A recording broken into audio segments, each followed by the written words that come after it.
បន្ទប់ព្រះអង្គគាត់ក៏និយាយឡើងថា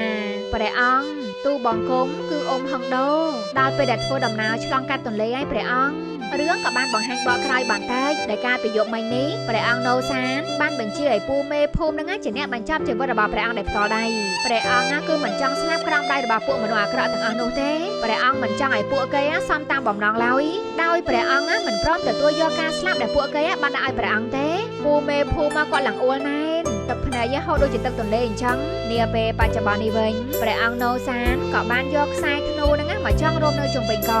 រួចមកព្រះអង្គក៏បានចាក់ប្រឡាក់ទ្វារឲ្យមានប្រហោងបន្តិចហើយព្រះអង្គក៏បានហុចខ្សែធ្នូហ្នឹងទៅឲ្យពូមេភូមិទាញរួមទាំងនិយាយថា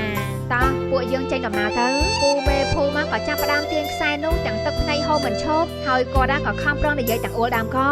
ព្រះអង្គពួកយើងចេញទៅហើយព្រះអង្គសូមព្រះអង្គទ្រាំបន្តិចណាតែបន្តិចទៀតទេណាព្រះអង្គពួកយើងនឹងទៅដល់ហើយដល់ពេលដែលពួកយើងត្រូវចេញដំណើរហើយក្រាបទូលហើយពូមេភូមិក៏បានប្រាំងមួយចំហឹងចុងក្រោយក៏បានបណ្ដាលឲ្យព្រះអង្គណូសាណាផុតដង្ហើមលាចាកលោកទៅនៅពេលនេះឯងបន្ទាប់ពីនោះមកព្រះសពរបស់ព្រះអង្គក៏ត្រូវបានគេយកទៅផ្លុំចោលនៅក្នុងទឹកទន្លេហើយក៏មានសេចក្តីប្រកាសថាអ្នកណាគេដែលហ៊ានយកសពរបស់ព្រះអង្គណូសាននឹងត្រូវសម្លាប់ចោលទាំងពូជបើយើងងាកទៅមើលអ្នកបម្រើស្រីរបស់ព្រះអង្គណូសានដែរណោះគាត់គឺមានចិត្តស្មោះស្ម័គ្រជាមួយនឹងព្រះអង្គណាដោយគាត់ចិញ្ចឹមបីបាច់ព្រះអង្គតាំងពីតូចមកដែលផ្ទាល់ដៃសង្កត់ថាព្រះអង្គដូចជាកូនបង្កើតរបស់គាត់អញ្ចឹងហើយដោយភក្តីភាពចំពោះព្រះអង្គគាត់ក៏បានបញ្ចប់ជីវិតទៅតាមព្រះអង្គដែរដោយគាត់បានលោតចូលទៅក្នុងទឹកទន្លេជាចុងក្រោយទៅ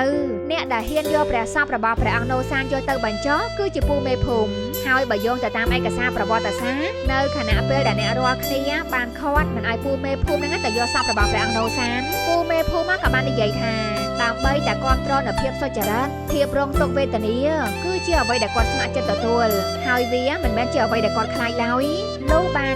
241ឆ្នាំក្រោយមកព្រះអង្គណូសានក៏ត្រូវបានគេស្ដារព្រះនាមរបស់ព្រះអង្គឡើងវិញដោយបានលើកដំកើងព្រះអង្គគឺជាស្ដេចដានជុងរីឯពូមេភូមិវិញក៏ត្រូវបានគេទទួលស្គាល់ចំពោះភក្តីភាពរបស់គាត់ក៏ត្រូវបានគេប្រទានងារឲ្យថាលោកម្ចាស់ជន្គីនៅសប្តាហ៍ថ្ងៃនេះ